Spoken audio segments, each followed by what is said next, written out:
When Thomas puffed along his branch line, he always looked forward to something special. The sight of the river. As he rumbled over the bridge, he would see people fishing.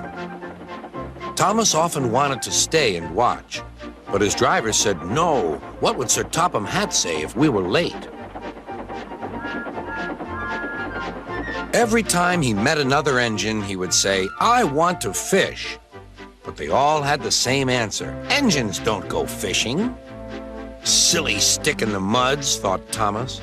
One day, he stopped as usual to take in water at the station by the river. Out of order.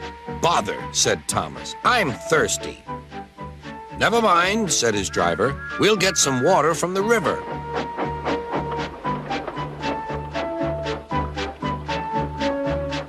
They found a bucket and some rope and went to the bridge.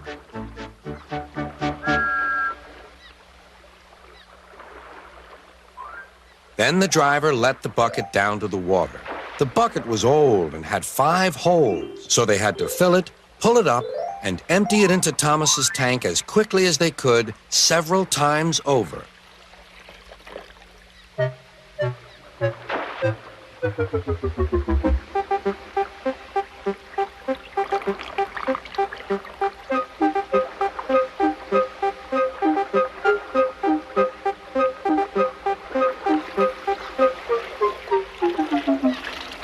They finished at last. "That's good, that's good," puffed Thomas, and Annie and Clarabelle ran happily behind.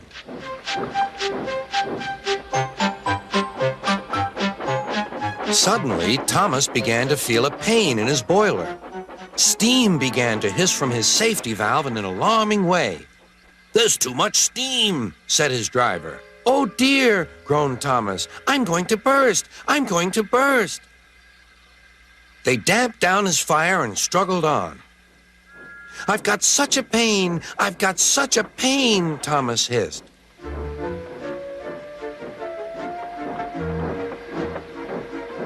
They stopped just outside the last station, uncoupled Annie and Clarabelle, and ran Thomas, who was still hissing fit to burst, on a siding right out of the way.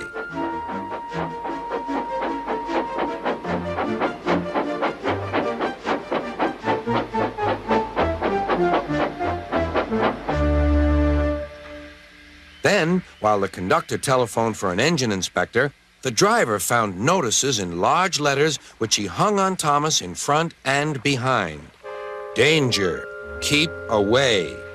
Soon the inspector and Sir Topham Hatt arrived. "Cheer up, Thomas," they said. "We'll soon put you right." The driver told them what had happened. "So the feed pipe is blocked," said the inspector. "I'll just look in the tanks." He climbed up and peered in. Then he came down. "Excuse me, sir. Please look in the tank and tell me what you see." "Certainly, Inspector," replied Sir Topham Hatt. He clambered up, looked in, and nearly fell off in surprise.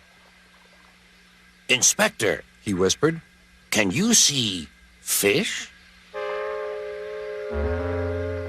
"Gracious goodness me! How did the fish get there, driver?" "We must have fished them from the river with our bucket," replied Thomas's driver. "Well, Thomas, so you and your driver have been fishing, but fish don't suit you. We must get them out."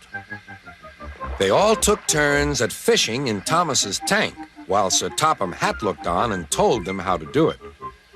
When they had caught all the fish, they had a lovely picnic supper of fish and chips. That was good," said Sir Topham Hatt. "But fish don't suit you, Thomas, so you mustn't do it again." "No, sir, I won't," said Thomas sadly. "Engines don't go fishing. It's too uncomfortable."